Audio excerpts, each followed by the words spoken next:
কথায় আছে মাছে ভাতে বাঙালি, তারপর যদি হয়ে থাকে এটা ইলিশ রানি, মানে বাইরে বৃষ্টি বাড়িতে ইলিশ মাছ, তাহলে কি আর দেরি করা যায় বলুন?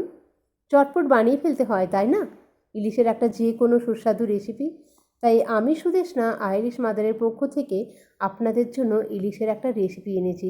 কারণ আমি ইলিশ মাছের সুস্বাদু রেসিপি করে খাবো আর সেটা আপনাদের সঙ্গে শেয়ার করব না, তা কখনো হয় না। তো চলুন ঝটপট দেখে নিই আমার এই ইলিশের রেসিপি। প্রথমে আমি বেশ কয়েকটা ইলিশ মাছের টুকরো নিয়ে আমি তাতে লবণ হলুদ মেখে নিয়েছি। অবশ্যই আমি পরিষ্কার করে ধুয়ে নিয়েই মেখেছি। এবার আমি একটা মিক্সার জার নিয়ে নিলাম এবং ওর মধ্যে আন্দাজ মতো নয়, পরিমাণ মতন আমি দিয়ে দিয়েছি সম পরিমাণে পোস্ত, সর্ষে, সাদা সর্ষে আর কালো সর্ষে। এবার আমি দিয়ে দিচ্ছি এর মধ্যে 4টে কাঁচা লঙ্কা এবং একটা বড় টমেটোকে 4 টুকরো করে ওই টমেটোগুলো। এবার দিচ্ছি অল্প সামান্য নুন।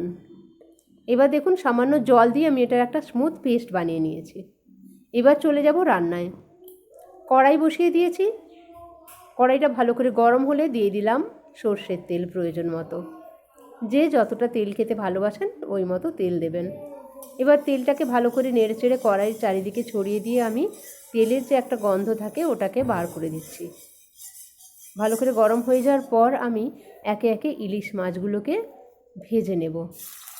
যেহেতু এগুলো ফ্রোজেন ইলিশ মাছ এবং মাছ চাষের সময় অনেক রকমের মেডিসিন ইউজ হয়, তাই আমি একটু ইলিশ মাছটাকে কাঁচা রান্না না করে গরম সর্ষের তেলে ভেজে নিচ্ছি। আপনারা যেমন খেতে পছন্দ করেন আপনারা সেভাবেই রান্না করবেন। এবার আমি মাছগুলোকে উল্টে পাল্টে ভালো করে ভেজে নিয়েছি। যে তেলটা বেশি ছিল সেই তেলের মধ্যেই আমি সামান্য কালো জিরে ফোড়ন দিয়ে একটু ভাজা ভাজা হতেই ওর মধ্যে দিয়ে দেব ওই মশলার পেস্টটা দিয়ে 1 মিনিট আমি একটু নাড়াচাড়া করে ফুটিয়ে নেব। কারণ বেশি ফোটানো যাবে না, বেশি ফোটালে কিন্তু সর্ষে তেতো হয়ে যায়। তো এবার আমি এর মধ্যে দিয়ে দিলাম প্রয়োজন মতন হলুদ গুঁড়ো আর অল্প সামান্য একটু কাশ্মীরি লঙ্কার গুঁড়ো, যাতে রঙটা একটু গোল্ডেন আসে ওই জন্য আমি লঙ্কার গুঁড়ো ব্যবহার করেছি। এবার এর মধ্যে আমি দিয়ে দিলাম ওই মশলা ধুয়ে রাখা জলটা। মিক্সির জারটাকে ভালো করে ধুয়ে জলটা আমি দিয়ে দিলাম। এর মধ্যে আবারও দিয়ে দিলাম 3টে কাঁচা লঙ্কা। এবার দিচ্ছি স্বাদ মতো নুন। কারণ আমি নুনটা খেয়াল করেই দিতে হবে, আগে মাছে নুন হলুদ মাখানো আছে, মশলা বাটার সময়ও আমি নুন দিয়েছি, আবারও আমি নুন দিলাম। তো সেই বুঝেই আপনারা নুন দেবেন, যাতে খুব বেশি নুন না হয়ে যায়। ঝোলটা ফুটে উঠেছে, 3-4 মিনিট ঝোলটাকে আমি ফুটিয়েছি, ফুটে উঠেছে। এবার ভেজে রাখা মাছগুলোকে একে একে আমি ওর মধ্যে ছেড়ে দিচ্ছি। এখন আমার আঁচটা একদম লো হিটেই আছে, খুব বেশি হিট দিয়ে আমি ফোটাবো না, কারণ ঝোলটা তেতো হয়ে যাবে যেহেতু সর্ষে আছে।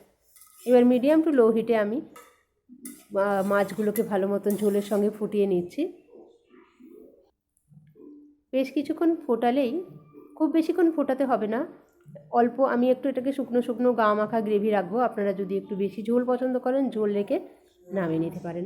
দেখলেন কত সহজে তৈরি হয়ে গেল ইলিশের এই রেসিপি। চলুন ঝটপট আমার চ্যানেলটাকে সাবস্ক্রাইব করে দিন এবং আরও নিত্য নতুন রেসিপি পেতে হলে আমার চ্যানেলের সঙ্গে থাকবেন, বেল আইকনটা প্রেস করে দেবেন। নমস্কার।